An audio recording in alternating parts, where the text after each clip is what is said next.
नमस्कार विद्यार्थी मित्रांनो, आज आपण इयत्ता 7वीच्या विषय सामान्य विज्ञान मधील घटक अभ्यासणार आहोत.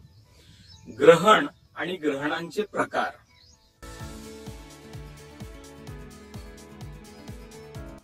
हे सर्व ग्रह सूर्याच्या भोवती आपापल्या कक्षांमध्ये फिरत असतात.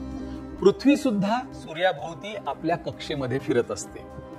तसेच पृथ्वीचा असणारा उपग्रह चंद्र हा सुद्धा पृथ्वीभोवती फिरत असतो.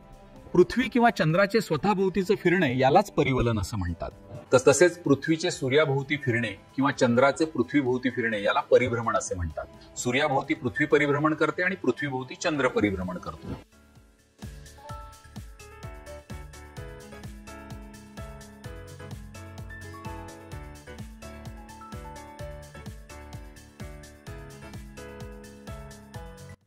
हे असे फिरत असताना जेव्हा सूर्य, चंद्र आणि पृथ्वी एका सरळ रेषेमध्ये येतात, म्हणजे सूर्य आणि पृथ्वी यांच्यामधील चंद्र येतो, तेव्हा सूर्यग्रहण होते.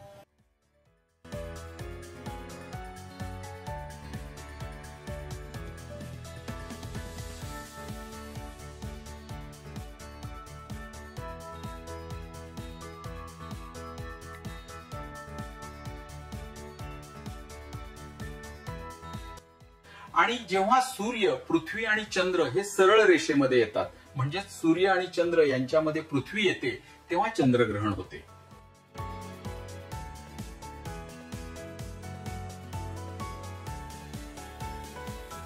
सूर्यग्रहण आणि चंद्रग्रहण हे कशा प्रकारे होतात हे आता आपण आकृतीच्या सहाय्याने पाहूया. फिरता फिरता सूर्य आणि पृथ्वी यांच्या दरम्यान जेव्हा चंद्र येतो, तेव्हा चंद्राची सावली पृथ्वीवर पडते आणि त्यामुळे तेवढ्या भागातून सूर्य दिसत नाही. त्याला सूर्यग्रहण म्हणतात. सूर्यग्रहण हे अमावास्यालाच दिसते. सूर्यग्रहण आंशिक किंवा पूर्ण असते. काही वेळा चंद्राची गडद सावली पृथ्वीच्या काही भागावर पडते, तिला प्रच्छाया म्हणतात.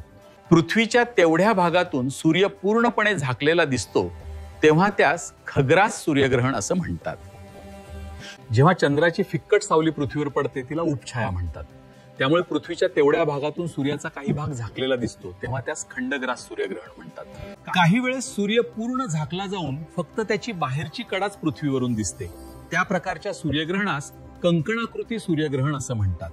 चंद्रग्रहणात सूर्य आणि चंद्र यांच्यामध्ये पृथ्वी आली की पृथ्वीची छाया चंद्रावर पडते व चंद्राचा काही भाग झाकला जातो. त्याला चंद्रग्रहण असं म्हणतात.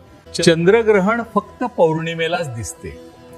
पृथ्वीच्या सावलीत पूर्ण चंद्र आला तर खग्रास चंद्रग्रहण घडते आणि चंद्राच्या काही भागावर पृथ्वीची छाया पडली तर खंडग्रास चंद्रग्रहण घडते.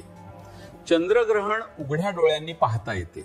विद्यार्थी मित्र हो, तुम्हा सर्वांना ग्रहण म्हणजे काय व त्याचे प्रकार समजले असतीलच. तर चला आता आपण या घटकावरील प्रश्नोत्तरे पाहूयात.